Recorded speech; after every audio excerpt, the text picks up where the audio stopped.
তুমি কি জানো মৃত্যুর পর প্রথম রাতে কি ঘটে? তুমি যাকে ফেলে এসেছো, দুনিয়া, মানুষ, বাড়ি, বন্ধু, তার কিছুই আর তোমার সঙ্গে যাবে না। আজ আমরা জানব মৃত্যুর পর মানুষের সঙ্গে আসলে কি ঘটে।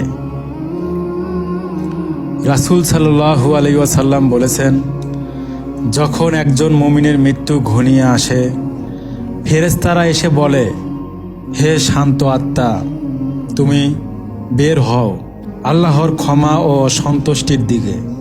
কিন্তু কাফির বা পাপীর মৃত্যুতে ফেরেশতারা আসে কঠোরতা নিয়ে।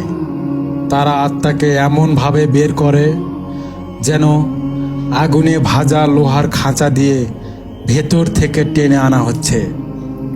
আল্লাহ বলেন, তোমরা মৃত্যু আসার আগে তওবা করো। তুমি কবরস্থানে পৌঁছাও, সবাই চলে যায়, শুধু মাটি, অন্ধকার এবং তোমার আমল থাকে পাশে।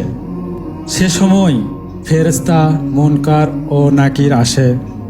তারা প্রশ্ন করে, তোমার রব কে? তোমার দিন কি? তোমার নবী কে? যে ব্যক্তি দুনিয়ায় আল্লাহকে চিনেছে সেই সহজেই উত্তর দেয়, আর যে অবহেলা করেছে তার জিহ্বা আটকে যায়, বুক কেঁপে ওঠে, কবর চেপে ধরে, অন্ধকার নেমে আসে।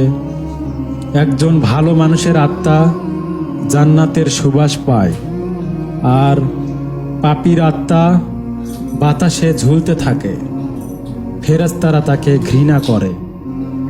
নবীজি সাল্লাল্লাহু আলাইহি ওয়াসাল্লাম বলেন, কবর জান্নাতের বাগান অথবা জাহান্নামের গহ্বর।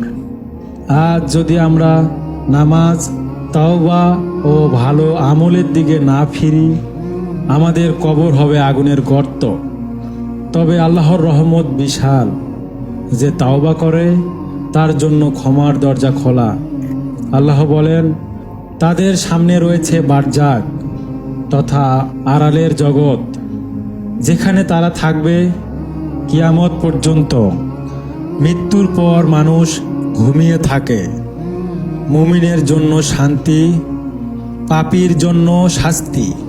কিয়ামতের দিন শুরু হবে সিংগায় ফু দেওয়ার মধ্য দিয়ে। সব মৃত ব্যক্তিরা উঠবে, বিচার হবে, তারপর জান্নাত অথবা জাহান্নাম। মৃত্যু কখনোই বলে কয়ে আসবে না, তবে আলামত দিয়ে যায়। মৃত্যুর আগে মানুষের হৃদয়ের অনুশোচনা বেড়ে যায়, সময়ের মূল্য বেড়ে যায়। কেউ মারা গেলে ভীষণভাবে মন খারাপ হয়।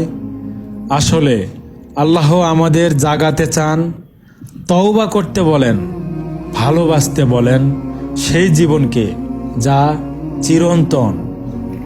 প্রিয় ভাই ও বোন, আজই ফিরে আসুন আপনার রবের দিকে। মৃত্যু একমাত্র সত্য যার মুখোমুখি হতেই হবে। কিন্তু যদি প্রস্তুতি থাকে, মৃত্যু ভয় নয়, বরং মৃত্যুই মুক্তি।